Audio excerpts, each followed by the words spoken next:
마음씨가 착하고 부지런한 농부가 한 사람이 있었습니다. 그 사람이 그 해에 무를 심었는데 어찌나 잘 되었든지 사람 몸만한 큰 무를 뽑게 되었다는 겁니다. 이것이 자기가 열심히 노력하고 수고하여 얻은 것임에도 불구하고 그걸 원님의 은덕이라 그렇게 여기고 그 사람 몸만한 무를 원님에게 가져다 드렸습니다. 원님이 이것을 받고는 그 농부에 준 것은 무나 그 속에 담겨져 있는 그 마음을 귀하게 여기고 내가 이거 소중한 것을 받았으니 무엇을 조금 갚아줘야 되지 않을까. 그래 관과에 있는 하숙에게 무엇이 있느냐라고 물어봤더니 원님 안 그래도 황소 한 마리가 있습니다. 그래 그거 괜찮다. 그래서 그 황소를 무를 바친 농부에게 주었다는 이야기입니다. 여러분 무를 바치고 황소를 받았다라고 하는 소문이 온 동네방네 돌기 시작하자 마음씨 착하고 부지런한 농부가 있는가 하면 꼭 반대되는 사람, 마음도 안 착하고 부지런하지 않는 농부, 그러나 좋은 것을 받고 싶은 마음은 똑같은 이 사람이 계산을 하기를 무를 바치고 황소를 받았으니 황소를 바치면 땅을 받지 않을까. 그래서 집에 있는 황소 한 마리를 끌고 원님에게 갔습니다. 원님이 이것을 받고는 이분에게도 뭔가 줘야 될 것 같은데 하숙에게 관과에 있는 창고에 뭐 좀 특별한 게 있느냐라고 물어봤더니 대뜸 하는 이야기가 얼마 전에 마음씨 착한 농부가 갖다 준 사람 몸만한 무가 있습니다. 그거 괜찮다. 그래서 그것을 주어라고 했다는 이야기가 있습니다. 여러분 비록 눈에 보이는 것은 무에 불과하나 거기에 감사한 마음을 담았더니 황소가 되어서 돌아오고 황소를 바치더라도 그 마음속에 감사가 담겨져 있지 않으니 돌아온 것은 무밖에 안 됐다라고 하는 이야기. 이거 참 생각해 볼 만큼 아주 좋은 교훈이 담겨져 있습니다. 감사합니다. 우리말은 그래도 5글자나 되는데 영어권에 있는 사람들은 딱 2음절 땡큐. 여러분 이거 한마디 하는데 얼마나 시간이 걸릴까요? 한 3초 감사합니다. 이게 좀 말을 느릿하게 하는 분들은 감사합니다. 이러면 좀 시간이 길게 걸릴지 모르겠지만 땡큐라고 해버리면 0.3초밖에 안 걸립니다. 그런데 말마다 끝마다 감사합니다, 고맙습니다. 이게 습관에 붙어있는 이 사람의 인생을 잘 추적해서 살펴봤더니 그렇지 않은 사람에 비해서 자그마치 얼마를 더 사느냐? 1년? 아닙니다. 5년? 아닙니다. 자그마치 10년을 더 살더라. 연구조사 결과 이런 통계가 나왔다고 합니다. 여러분 0.3초 투자해서 10년 무병장수하게 사는 것 이만하면 괜찮은 장사 아니겠습니까? 이걸 뻔히 알면도 불구하고 안 하면 그것은 어리석고 안타까운 사람, 알고 잘해서 무병장수하되 하나님께 주시는 귀한 복의 장수를 함께 누리는 우리 성도님 되시기를 축원합니다. 이렇게 감사를 습관만 들이기만 해도 생활 속에 참 좋은 것을 받게 되는데 하나님은 이 좋은 것을 말씀을 통하여 우리에게 가르쳐 주실 때에 무엇이라고 가르쳐 주셨느냐? 하나님의 뜻이다라고 말씀하십니다. 성경의 요한 데살로니가 전서 5장 16절 18절 말씀해 보니까 하나님의 뜻이 무엇이냐라고 할 때 구체적인 3가지가 기록이 되어져 있습니다. 첫 번째 무엇일까요? 항상 기뻐하는 것이 하나님의 뜻입니다. 두 번째로요, 쉬지 말고 기도하는 것이 하나님의 뜻. 세 번째로는 범사에 감사하는 것이 하나님의 뜻. 여러분 이것은 제일 중요한 것은 항상 기뻐하는 것이고 두 번째는 쉬지 말고 기도하는 것이고 범사에 감사하는 것은 하나님의 뜻 중에 세 번째다라고 하는 이야기로 들으면 이거는 오해입니다. 오해. 사실 이것은 각각 따로 있는 것이 아니라 하나의 말씀이지요. 여러분 하나님이 살아계시고 그 살아계신 하나님께서 우리에게 좋은 것으로 주신다라고 하는 믿음을 가지고 있는 사람이 힘들고 어려운 일들을 만나더라도 기뻐할 수가 있습니다. 여러분 그렇게 무슨 일을 만나든지 기뻐할 수 있는 사람이 믿는 하나님에게 대하여 기도할 수가 있습니다. 기도한 그 사람에게 하나님께서 응답하여 주시니 그 응답을 가지고 하나님 앞에 감사할 수 있는 거지요. 그래서 하나님을 믿는 믿음 가운데서 기뻐하고, 기뻐하는 가운데서 기도하고, 기도하여 받는 응답이 우리 손에 쥐어주는 것, 이것이 바로 우리를 향한, 나를 향한 하나님의 뜻입니다. 사랑하는 성도 여러분, 범사에 감사하여 하나님의 뜻을 온전히 이루는 복된 성도님들 다 되시기를 축원합니다.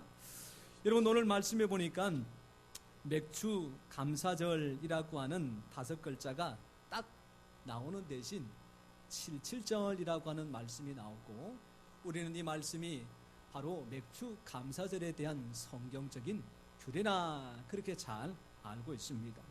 여러분, 왜 하필이면 이 맥주 감사절이라고 하는 말 대신 77절이라고 하는 말을 사용해서 표현을 다르게 하고 있을까? 그만한 이유가 있습니다. 우리나라의 추곡식이 아무래도 아직까지는 쌀입니다. 매년마다 남는 쌀이 점점 많아져서 사실은 쌀이 주식이냐라고 하는 의문점이 있지만, 그래도 아직까지 농사라고 하면 쌀 농사가 우선이지요. 근데 나라와 형편에 따라 각각 다양하게 차이가 있습니다. 이스라엘은 쌀 대신 보리와 밀이 주식이라 이것을 농사하여 가꾸기 시작하는데, 보리가 먼저 추수를 시작하여 거둬들이기 시작하다가 그 다음에 때가 되니 밀을 추수하고, 보리와 밀 이 두 가지를 다 추수하는 데 걸릴 기간이 얼마 정도냐? 7주라고 하는 이야기입니다. 그래서 보리를 추수하여 얻은 풍성한 곡식과 밀을 추수하여 얻은 많은 열매를 앞에 놓고 어떻게 해요? 하나님, 이것을 얻고 누리고 또한 나누게 하여 주시니 감사합니다. 그래서 지키라고 하는 것이 바로 7절이요, 오늘 우리가 의미적으로 또한 잘 새겨 지키고 있는 맥주 감사주일입니다. 여러분, 이 말씀은 사람이 만들어 놓은 제도가 아니라, 사람이 생활하다가 만들어진 규제가 아니라 하나님께서 우리에게 주신 규례요 절기이니, 이것을 지키는 자에게 하나님께서 좋은 것으로 약속해 주셨습니다. 여러분, 세상에 많은 이야기 중에 이런 이야기가 있지요. 우는 놈 뭐 하나 더 주고 떡 하나 더 주고 또 떡 하나 더 주는 경우가 있습니다. 어떤 놈이요? 미운 놈. 왜 놈일까 싶어서 아무리 뒤져봐도 사람이라고 하는 표현은 없고 다 그냥 그 글자를 쓰더라고요. 여러분, 이것은 어떻게 해요? 울지 마라고 하면서 조용히 해라라고 하나 물려주는 것이고, 관계가 안 좋을 때에 더 이상 악한 감정 더 가지지 말자라고 하는 의미에서 주는 겁니다. 여러분, 그런데 요즘같이 힘들고 어려운 시절에 내 한 몸 건사하고 가족 챙기기도 힘든데 이런 규제와 절기를 통하여 지키라고 하는 하나님의 말씀이 우리를 힘들게 만들려고 주시는 말씀일까? 여러분, 여호수아 1장 8절 말씀에 보면 하나님께서 말씀을 지키게 하신 이유가 있습니다. 이스라엘 백성들은 여호수아를 필두로 하여 가나안 땅에 들어가야 됩니다. 전쟁을 해야 됩니다. 먹고 살기 위해서 농사를 지어야 됩니다. 이런 모든 일들이 눈앞에 산적해 있는 여호수아에게, 이 모든 일들을 책임지게 맡기신 지도자 여호수아에게, 이 모든 일들이 단지 주의 말씀이지만 손에 하나도 쥐어진 것이 없는 여호수아에게 하나님께서 말씀을 지키면 어떻게 해주겠다 약속하시고 보장해 주신 말씀이 바로 이 말씀입니다. 우리 같이 한번 읽어보겠습니다. 시작. 이 율법책을 내 입에서 떠나지 말게 하며 주야로 그것을 묵상하여 그 안에 기록된 대로 다 지켜 행하라. 그리하면 내 길이 평탄하게 될 것이며 내가 형통하리라. 아멘. 여러분, 여기서 말하는 율법책이라는 것은 창세기부터 신명기까지 모세가 기록한 이 5권에 담겨져 있는 하나님의 전 역사를 통칭하는 표현입니다. 어느 것 하나 떼어서 이것만이 아니라 이런 하나님의 섭리와 역사 가운데 우리의 주신 것을 바르게 지키고 살아갈 때에 하나님께서 어떤 복을 약속하여 주셨다고요? 형통한 복을 약속하여 주셨더라. 말씀을 지키는 자에게 형통한 복을 약속하여 주셨으니 더욱이 하나님이 기뻐하시는 감사를 정성을 다하여 지킬 때에 형통에 더하여 평안한 복으로 우리의 삶을 인도하여 주실 줄 믿습니다. 그래서 오늘 말씀해 보니까 10절에 너희들이 77절을 어떻게 해요? 지키라고 하는 말씀, 12절의 말씀을 보니까 너희들이 이 규례를 지켜 행하라 그렇게 기록되어져 있습니다. 여러분, 어떻게 이 말씀을 지켜야 과연 하나님께서 약속하신 이런 귀한 복의 주인공이 될 수 있을까? 오늘 성경에 나타난 세 가지 사건과 아주 의미 있는 내용들을 함께 생각해 보면서 어떻게 하면 감사절을 우리 하나님이 기뻐하시는 모습으로 잘 지킬 수 있을까? 함께 생각하고 나누는 시간을 가지겠습니다. 여러분, 같이 한번 따라해 보십시다. 에벤네셀의 하나님께 감사합니다. 에벤네셀이라고 하면 누가 떠오를까요? 사무엘이 떠오릅니다. 그 바로 사무엘과 관련된 내용입니다. 여러분, 에벤네셀은 하나님께서 여기까지 우리를 도우셨다라고 하는 말인데, 이것은 특별히 장소적으로 하나님께서 오늘 이 자리, 예배드리는 자리까지 우리를 도우셨다라고 하는 의미입니다.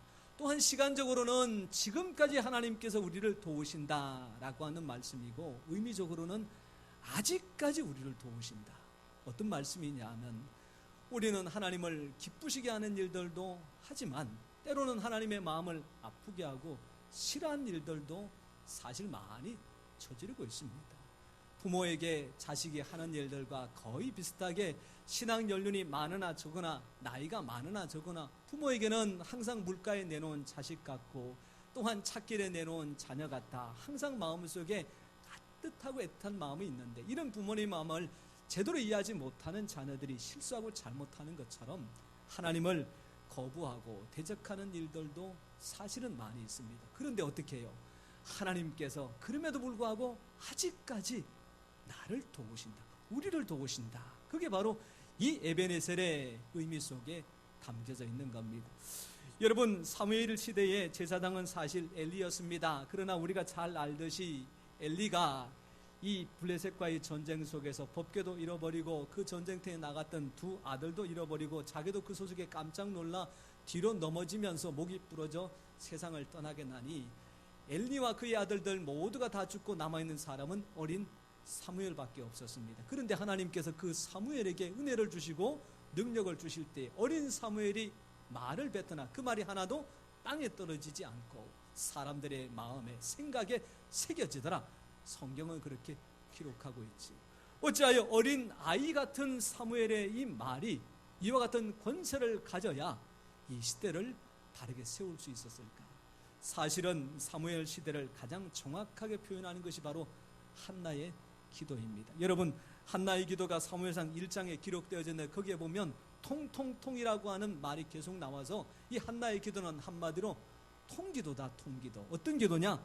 고통 때문에 기도하다가 하나님 앞에 원통함을 쏟아냈다가 통곡하였더니 하나님께서 그 통을 어떻게 바꿔주셨다고요? 형통하게 바꿔주셨더라. 여러분, 고통의 원통을 더하여 사람 앞에 통곡하면 돌아오는 것은 아무것도 없지만, 그것을 하나님 앞에 통곡하면 고통이 변하여 형통함이 되고, 또한 원통이 변하여 평안한 것 같이, 한나에게 갚아주신 것 같이 우리에게도 갚아주실 줄 믿습니다. 그래서 이 모든 문제를 해결하기 위하여 하나님께서 구체적으로 주신 것이 바로 사무엘입니다. 사무엘이 이스라엘의 제사장이 되어 모든 사람들을 미스바로 불러 모읍니다. 그때 보니까 물질 때문에 고통당하는 자들이 모입니다. 건강 때문에 고통당하는 자들이 모입니다. 관계 때문에 원통한 자들이 모입니다. 신앙은 다 바닥났고 농사짓고 하는 것들은 크게 중요하지 않아 손에 든 것은 아무것도 없습니다. 그럴 때에 이 완전히 무방비 상태인 이스라엘을 쳐들어온 블레셋 대적이 있었으니, 이 블레셋 앞에 이스라엘은 바람 앞에 등불이요 동안에 든 쥐꼬리 되고 말았지. 이때 하나님께서 하늘의 천둥과 벼락, 우레를 통하여 그 블레셋을 다 물리치시고 오직 주만 바라보고 살았던 이스라엘에게 형통한 결과를 얻게 해주셨습니다. 그 사건을 사무엘이 사무엘상 7장 12절 말씀에 에벤에셀의 기념석을 세우며 기록하여 우리에게 오늘까지 증거하고 있는 거지요. 여러분, 사무엘상 7장 12절 말씀 같이 한번 읽어보겠습니다. 사무엘이 돌을 취하여 미스바와 센 사이에 세워 이르되 여호와께서 여기까지 우리를 도우셨다 하고 그 이름을 에벤에셀이라 하니라. 아멘. 여러분, 미스바는 이스라엘 백성들이 모여서 기도하는 장소입니다. 센은 하나님께서 블레셋 대적들을 물리치시되 그곳까지 쫓아가면서 대적을 물리쳤었던 그 끝의 기간입니다. 즉 말하자면 미스바와 센 사이에 에베네셀의 돌을 세워서 누구든지 이곳을 지나갈 때 보고는 과거에 하나님께서 우리의 조상들을 이렇게까지 도와주셨구나. 그러면 앞으로도 어떻게 해요? 그 하나님이 동일하신 하나님, 변함없으신 하나님, 그 하나님이 지금도 우리를 도와주시겠다. 그런 믿음과 확신을 에베네셀의 하나님을 통하여 가지시기를 축원합니다. 여러분, 한 엄마가 속상해서 아이하고 나누는 대화입니다. 아이가 초등학교 4학년밖에 안 됐는데 엄마에게 이런 질문을 합니다. 엄마, 왜 엄마 머리에 흰머리가 이렇게 많아요? 그랬더니 엄마가 하는 이야기가 다 너 때문이야 이 녀석아. 네가 공부를 잘했니? 엄마 말들을 잘 들었니? 엄마가 속상해서 슬퍼지게 되면 얼굴에 주름살이 생기고 머리카락이 하나씩 흰색으로 변하는 거야. 그러니까 앞으로 엄마 말 잘 듣고 공부 잘해. 알았어? 그러면 돌아오는 대답은 예, 잘 알겠어요. 그래야 되잖아요. 그러자 이 아이가 미안한 듯 울먹이면서 슬픈 목소리로 내뱉는 말, 외할머니가 불쌍해. 우리 엄마는 새치같이 흰머리가 하나둘 나 있는데 할머니는 보니까 소복하단 말이에요. 참, 이 아이가 참 지혜롭고 깨닫고. 여러분, 이 내용들을 가만히 살펴보면서 문득 이런 생각이 듭니다. 만약에 아이가 말을 안 들어 검은 머리카락이 흰색으로 변했다면 아직까지 변하지 않는 검은 머리카락은 자식이 잘해서 그것이 지키고 보호해준 것이 아니겠느냐. 여러분, 흰 머리카락 보지 말고 남아있는 검은 머리카락 생각하면 자식에게도 고맙다, 감사하다 인사할 수 있잖아요. 여러분, 집신장수와 또한 우상장수 아들을 둔 어머니의 이야기 잘 아시지요? 비가 오는 날에는 집신장사가 안 될까 싶어서 걱정, 햇빛이 쨍쨍인 날에는 우산장수가 안 될까 걱정. 그런 어머니도 있는가 하면 비가 오는 날에는 우산이 하나로 더 팔릴 것 같아서 감사, 또한 햇빛이 쨍쨍한 날에는 집신이 잘 팔릴 것 같아서 감사. 사랑하는 성도 여러분, 이래도 감사 저래도 감사할 수 있는 믿음, 신앙, 하나님께서 우리를 향하여 기뻐하시는 뜻인 줄 믿습니다. 에베네셀의 하나님을 통하여 이와 같이 주신 것, 받은 것, 소유한 것, 누린 것 찾아 감사하는 믿음의 삶이 되시기를 축원합니다.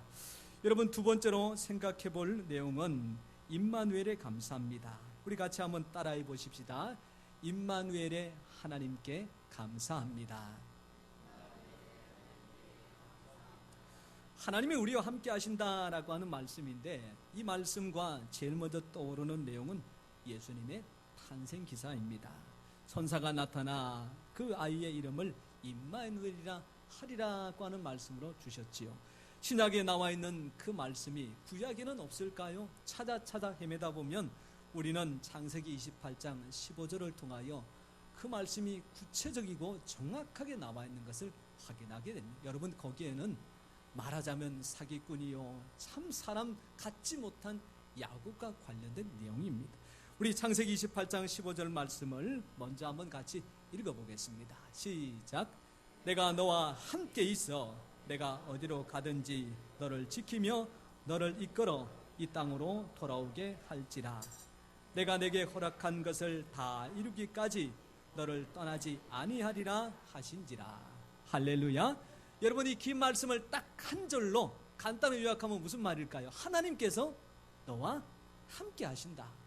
함께 하신다. 여기에 언제까지, 어느 시점까지, 이거 아무 의미 없습니다. 어디 가든지 무엇을 하든지 하나님께서는 너와 함께 하신다고 하는 약속의 말씀입니다. 여러분, 이 함께 하시는 하나님을 우리는 어떻게 오늘날 삶의 현장에서 경험할 수가 있을까요? 여러분, 지금부터 들려주는 이야기를 저를 따라서 잘 한번 다가와 보시기 바랍니다. 걱정을 하려면 두 가지만 걱정하라고 하는 이야기가 있습니다. 지금 아픈가 안 아픈가? 안 아프면 걱정하지 마라. 안 아프면 걱정할 필요가 없지요. 앞으로 아프지 않을까? 아프면 어떡하지? 이런 걱정하지 말라는 이야기입니다. 아프면 두 가지만 걱정하라. 낫는 병인가 안 낫는 병인가? 낫는 병이면 걱정할 필요가 없습니다. 안 낫는 병이면 걱정할 필요가 있죠. 여러분, 안 낫는 병이면 두 가지만 걱정하라 그럽니다. 죽을 병인가 안 죽을 병인가. 안 죽는 병이면 걱정하지 마라. 병 걸려도 죽지 않으면 큰 걱정거리 안 됩니다. 죽는 병이면 두 가지만 걱정하라. 마지막입니다. 천국 갈 것인가 지옥 갈 것인가. 여러분, 죽는 병인데 천국 갈 확신이 있으면 걱정이 됩니까? 기대가 됩니까? 여러분, 죽는 병인데 천국 갈 확신이 없으면 이 근심 때문에 사실은 사는 게 지옥이 됩니다. 그런데 죽을 병임에도 불구하고 천국 갈 확신을 가진 사람에게 질병은 오히려 주님 앞에 더 가까이 나아갈 수 있는 바다의 순풍이 되는 거지요. 여러분, 이것을 생각해 볼 때에 천국을 소유하고 누리는 것이 우리의 삶에 얼마나 큰 축복인지 모릅니다. 사랑하는 성도 여러분, 하나님과 함께 천국의 삶을 꼭 누리시기를 축원합니다. 여러분, 어떻게 하면 천국을 오늘날 이 땅 가운데 누리며 살아갈 수가 있을까요? 오늘날이나 예수님 시대나 이 천국에 대한 생각은 별반 차이 없었는지, 천국이 어디에 있습니까? 라는 질문을 던집니다. 그때 예수님께서 하시는 말씀이 천국은 여기 있다 저기 있다 할 것이 아니요 너희 속에 있느니라. 마음에 있든지 이 믿음의 공동체 안에 있든지 믿음의 가정에 있든지 하나님께서는 그 믿음 가진 사람과 함께하여 주시니 많은 것을 소유하고 누리고 나누어 줘야 천국이 아니라 모든 것의 주인 되시는 하나님과 함께함이 천국이 되는 줄 믿습니다. 사랑하는 성도 여러분, 이와 같은 임마누엘의 축복이 우리에게 있다는 것을 확신하고 감사로 주님 앞에 나아가는 복된 삶이 되시기를 축원합니다. 세 번째입니다. 우리 같이 한번 더 따라해 보겠습니다. 여호와의 이레에 하나님께 감사하자. 여러분, 여호와의 이레는 하나님께서 준비하셨다라고 하는 말씀으로 누구와 관련된 내용입니까? 아브라함과 관련된 내용입니다. 여러분, 하나님께서 이 아브라함에게 이와 같은 귀한 복을 허락하여 주실 때에 상상할 수 없는 큰 사건이 앞에 도사리고 있습니다. 이삭을 100세에 얻었습니다. 하나님께서 약속하여 주신 증거물이고 기도하여 얻은 귀한 아들입니다. 애지중지하여 10살이 넘어갈 때까지 얼마나 사랑하고 이뻤던지 하나님께서 이삭을 질투할 만큼 아브라함이 사랑합니다. 이때 하나님께서 그의 믿음을 달아보시기 하여 아들을 바치라 그랬습니다. 여러분, 오늘날 10분 이해를 해서 멀쩡하게 직장생활 잘하고 살아왔던 건강한 아들을 하나님께서 주의 사자로 부르셨으니 신학교 보내라 라고 하는 이야기 정도야 한번 고민해볼 만합니다. 교회를 위하여 가지고 있는 재산 중에 큰 부분들을 바치라고 할 때에 고민해볼 만한 이야기입니다. 그런데 이게 저것도 아니고 아들을 산채로 데리고 가서 죽여 그의 온몸을 불살라 하나님 앞에 드리는 번제의 제물로 바치라고 할 때에 생각해봐야 이 결론도 안 나고 누구한테 의논해봐야 누구도 대화의 상대가 되지 못합니다. 그러니 아브라함이 이삭의 어머니인 사라하고도 의논하지 않고 종인 엘리에셀하고도 의논하지 않고 그저 아무한테도 이야기하지 않고 살 길을 쫓아 드디어 모리아산 하나님 앞에 바칠 그 제단에 올라가게 됩니다. 이때 칼을 들어 이 이삭의 숨통을 끊으려고 할 때에 하나님께서 급하게 그를 부르시고 뒤를 돌아보게 하시니 수풀에 걸린 수양이 그것을 대신하여 제물로 드리고 하나님 앞에 고백하는 것이 창세기 22장 14절 여호와의 이레의 고백입니다. 우리 같이 한번 말씀을 보면서 하나님께서 아브라함에게 해주셨던 그 귀한 은혜 내게도 주실 것이라는 확신을 가지시기 바랍니다. 같이 읽겠습니다. 시작. 아브라함이 그 땅 이름을 여호와 이레라 하였으므로 오늘날까지 사람들이 이르기를 여호와의 산에서 준비되리라 하더라. 아멘. 여호와의 이레 하나님께 감사하는 우리 성도님 되시기를 축원합니다. 한 아버지가 두 아들을 데리고 바다에 고기 잡으러 나갔습니다. 언제나 했던 일들이지만 바다는 항상 생각지도 못했던 일들을 그들에게 던져주는데 갑자기 바람이 불어 풍랑을 만나 큰 위기에 빠지게 됩니다. 밤은 깊고 비바람이 불어서 하늘은 어둡고 갈 바를 알지 못하고 어떻게 하든지 돌아왔던 부두를 향하여 방향을 잡으려고 하는 찰나에 어디선가 환하게 타오르는 불길이 있어 그 불길을 쫓아 방향을 잡고 최선을 다하여 달려왔더니 마침 그곳이 자기가 떠나왔던 부두과 고향이었습니다. 돌아와서 아내를 봤는데 얼마나 반갑게 기쁘게 맞아줄까 싶었더니 그 아내의 얼굴이 시커멓게 상해져 있고 걱정과 근심이 가득한데 내뱉는 이 아이가 여보 미안해요. 어떻게 하면 좋아요? 왜 그러시오? 이런 폭풍우를 뚫고 우리가 이렇게 멀쩡하게 무사하게 돌아왔는데 무슨 걱정이 있으시오? 하는 이 아이가 당신과 아이들이 돌아오면 음식을 준비하여 대접하려고 불을 켜놓고 준비하는 가운데 그만 불이 집에다가 옮겨 붙으면서 홀라당 다 타버리고 말았다는 거 아니에요. 그제서 남편이 무릎을 탁 치고 깨닫기를 아하! 우리가 폭풍우 가운데서 봤던 불길이 바로 우리 집 활활 타는 불길이었구나. 그것 때문에 아내를 이잡듯이 잡고 호되게 혼내지 않고 아니라고 오히려 하나님 앞에 감사한 일이라고 그 집 태워지는 불 때문에 우리가 죽지 않고 무사히 돌아왔으니 이것은 원망하고 불평할 일이 아니라 감사할 일이라고 하는 고백입니다. 사랑하는 성도 여러분, 생각지도 못했던 어려움과 위기와 고초를 만나지만 그때마다 우리를 피하고 돌리시사 오늘날 이 시간까지 이 자리까지 오게 하신 줄 믿습니다. 저는 전쟁을 겪어보지는 못했습니다. 그러나 전쟁에서 살아남는 것이 어찌 운과 재수의 문제로만 증명이 되겠습니까? 하나님께서 그 전쟁통에 죽지 않고 다치지 않고 살려주셔서 오늘 이와 같은 영광스러운 대한민국 사회를 보게 만들어 주신 줄 믿습니다. 여러분 초건목지의 보릿고개 저는 실제적으로 경험하지는 못했습니다. 그러나 그때에 못 먹어서 죽는 사람, 안 먹어서 죽는 사람, 먹어도 영양분이 부족하여 죽어나가는 사람이 부지기수였는데 그런 가운데서 하나님께서 왠지 모르게 나를 살리시고 오늘까지 인도하여 주셔서 이와 같이 영광된 대한민국 사회에서 함께 예배드릴 수 있는 은혜의 길로 인도하여 주신 줄 믿습니다. 여러분 앞으로 우리가 살아갈 10년, 20년은 아무리 생각하고 준비하더라도 우리의 뜻과 생각대로는 된다고 보장을 못합니다. 그러나 알 수 없는 그 미래를 우리에게 걱정하고 염려하라고 말씀하지 않고 하나님께 다 맡기라고 말씀하시고 하나님께서 준비하시겠다라고 약속하여 주셨습니다. 그 하나님의 준비하심을 믿고 살아가는 사람에게 오늘 주어진 이 하루도 감사하고 하나님 앞에 감사하고 또 감사할 수 있는 복된 날이 되는 줄 믿습니다. 사랑하는 성도 여러분, 한번 드렸던 이야기겠지만 이런 시점이 되면 꼭 생각나는 내용이라 다시 한번 말씀을 드립니다.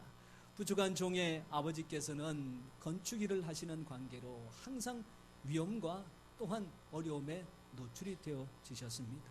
다른 곳은 상해도 잘 보이지 않는데 손이라는 것은 언제나 사람 앞에 보여지는 모습이라 그 손을 내밀 때마다 왠지 모르게 부끄럽게 또한 안타깝게 여기시는 아버지의 모습을 봅니다. 왜냐하면 손가락이 10개여야 되는데 7개밖에 남지 않았기 때문이지요. 하나 둘 잃어버릴 때는 기억도 없습니다. 어릴 적에 어느 순간에 잃어버렸는지 모릅니다. 그런데 3번째 손가락을 잃어버렸을 때는 제가 장성하여 이미 성인이 되었을 때였기 때문에 분명히 기억이 납니다. 잃어버린 손가락을 붕대로 칭칭 갖고 온 아들을 보는 할머니께서 애처롭고 안타까워 어찌하여 이렇게 안타깝게 되었느냐 탄식하고 계실 때 어머니 괜찮습니다. 울지 마세요. 그렇게 다독거리신 아버지께서 앞으로 살아갈 아들을 향하여 이런 말을 남기셨습니다. 나는 내 실수로 손가락 하나를 잃어버렸으나 하나님께서는 은혜 가운데서 나머지 손가락을 지켜주셨으니 없는 것 보면서 하나님 원망하고 불평하고 살 것이 아니라 남은 것 있는 것 바라보고 하나님 앞에 감사하는 사람이 되거라. 사랑하는 성도 여러분, 저나 여러분이나 다 마찬가지입니다. 누구는 다 남아서 감사하고 누구는 다 없어서 불평하고 그거 아니지요. 남은 것과 또한 잃어버린 것은 사실은 51%, 49% 사실은 크게 차이 나지는 않습니다. 그러나 잃어버린 것 생각하면 할수록 원망과 불평이 잔뜩 나오겠지만 남은 것, 남겨진 것 생각하면 누구도 감사하지 않을 사람은 없습니다. 사랑하는 성도 여러분, 하나님께서는 우리에게 괴로울 때는 기도하고 즐거울 때는 찬송하라. 괴로움과 또한 즐거움은 인생의 반반같이 늘 있는 일이나 그 두 가지를 놓고 살아갈 때에 기도하고 찬양할 수 있는 사람, 믿음의 사람입니다. 우리 모든 성도님들 믿음의 사람이 되어 주신 것을 감사하여 하나님께서 말씀대로 지켜 행하는 자에게 약속하신 형통하고 평안한 복의 주인공들 다 되시기를 축원합니다. 오늘 같은 날 함께 부르면서 나누어야 될 은혜의 찬송이 있지요. 날 구원하신 주 감사. 여러분이 찬송 가사에 좋은 것들만 감사하라고 얘기하지 않고 응답하여 주신 것이 감사하면 응답받지 않은 것도 감사하고, 장미꽃이 감사하다면 장미꽃에 있는 가시도 감사하고, 참 우리의 신앙에 꼭 필요한 감사의 내용들이 절절하게 기록되어져 있습니다. 우리 같이 찬양하면서 우리 감사의 의미를 다시 한번 새겨보시기를 바랍니다.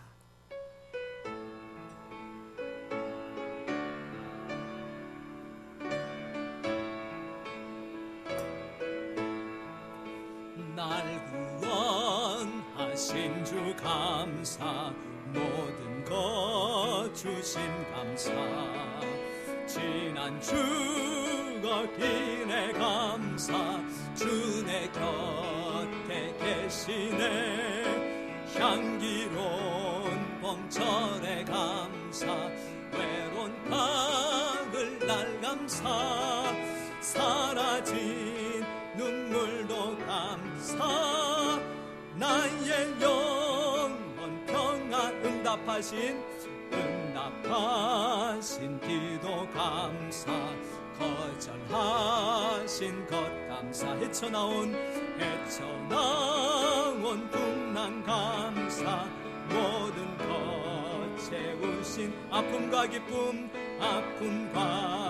기쁨도 감사, 절망 중 위로 감사, 속량 못할 은혜 감사, 그 신사, 우리 가슴에 손을 얹고 찬양합니다. 길가에 장미가시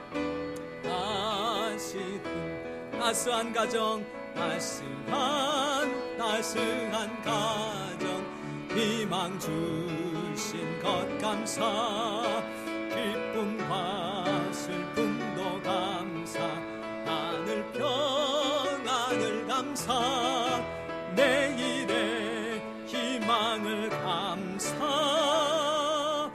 영원토록 감사해. 기도합니다. 하나님,